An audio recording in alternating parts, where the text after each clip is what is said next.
And just over 2 years since his performance at the Olympic Games. Anyone can turn professional, he said at the time. Not everyone gets a chance at the Olympic Games. And now looking to build his reputation and his career in the pro ranks in a fight that many in the trade have really been looking forward to here.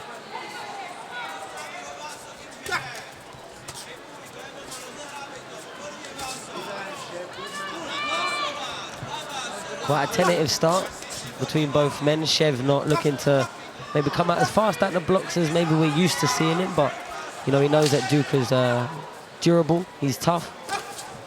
We mentioned the Jordan Thompson performance. He looks big as well, Ducar. Looks solid in there, he's always in shape. He's a handful, as then 10 KOs, as we've mentioned, from his 14 wins. Solid, no nonsense.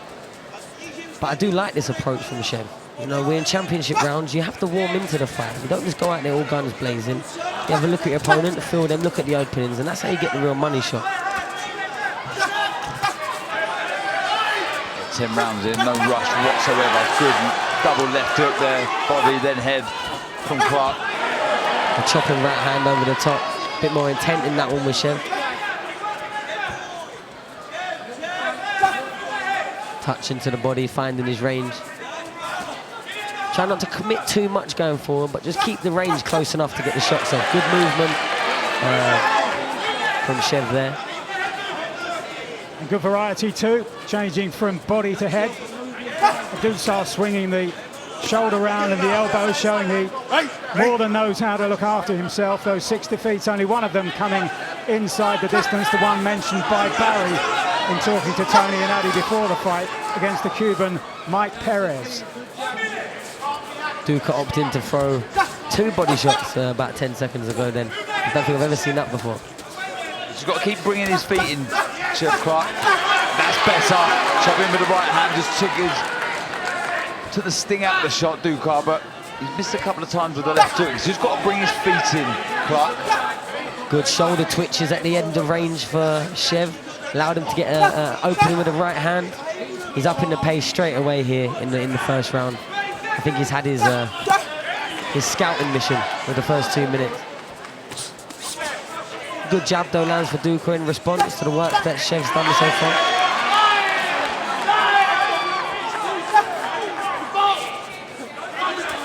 You don't want to see him rushing here trying to get to the target. So he's slipping and sliding, taking the tension out of the shoulders and the arms. And what was good there, Sonny, as well, he brought his feet in. When he threw that little screw shot, he slipped in the inside, brought his feet in, then threw the shot. So, like we both mentioned, the feet are key here for Clarke. Yeah, just about having control in his actual feet when they're landing down as he's moving forward. I think sometimes it might be a bit, oh, good shot. Might be a bit too eager to get there sometimes, and it'll be taken off the power of his weight transfer. Clean right hand there from Clarke, taken well by Ducar, who's having successes with the jab, if not really troubling Clarke at this stage. Into the final minute of the second. Good combination again from Clarke. That was good, changing the levels with the shots there. Jab upstairs, right to the body, then he went back upstairs with the left hook. Keep Ducar thinking all the time. Well, he actually threw about 3 or 4 jabs, touching him, different intensities, different rhythms, and I think that broke his concentration, Ducar, a bit, so when he did explode out, he didn't read the shot coming. Ducar looking to tie up and maybe get some cuffing shots at the back of Chev's head. I'd like to see the ref be a bit more on that. He's starting to get in his groove here, Clarke. But the fun thing is, the more confident Clarke gets, I think more dangerous Ducar gets. He's one of those, when he's under pressure and he's hurt, the more dangerous he becomes, Ducar.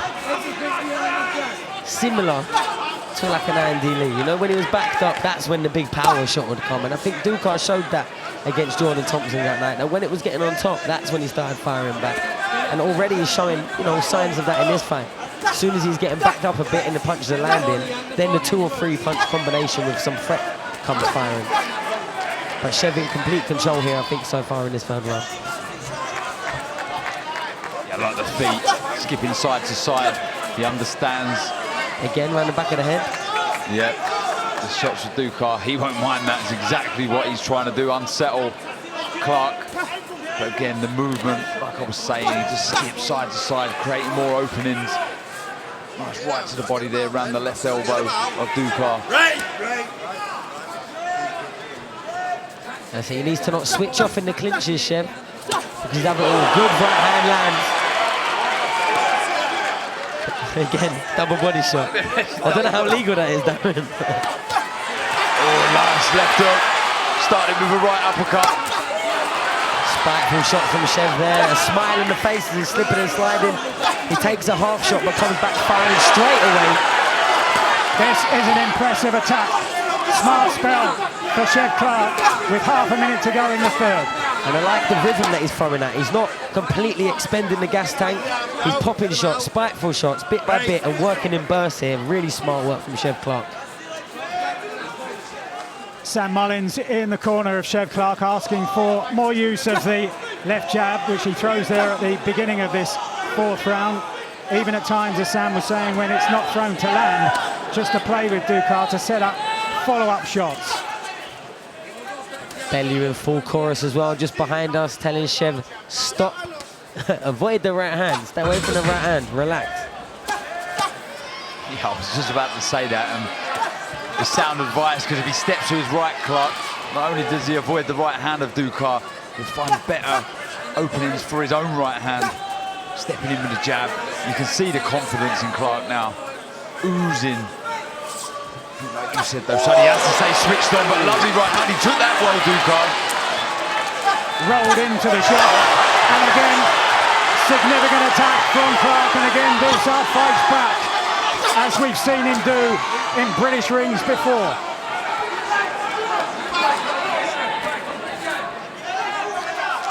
I've said it before, that's where Ducar's dangerous, so he has to be switched on. As great as an attack it was by Clarke. Has to move his head side to side, move those feet. Can't admire your work, but that was beautiful stuff from Clarke. The variation, the speed with which he delivers the shot, brilliant, eye-catching shots. He's finding that chopping right hand over and over again. When he's reacting to what Ducar's throwing first, slipping to the side, Chev, and letting the right hand go, he's landing it over and over again.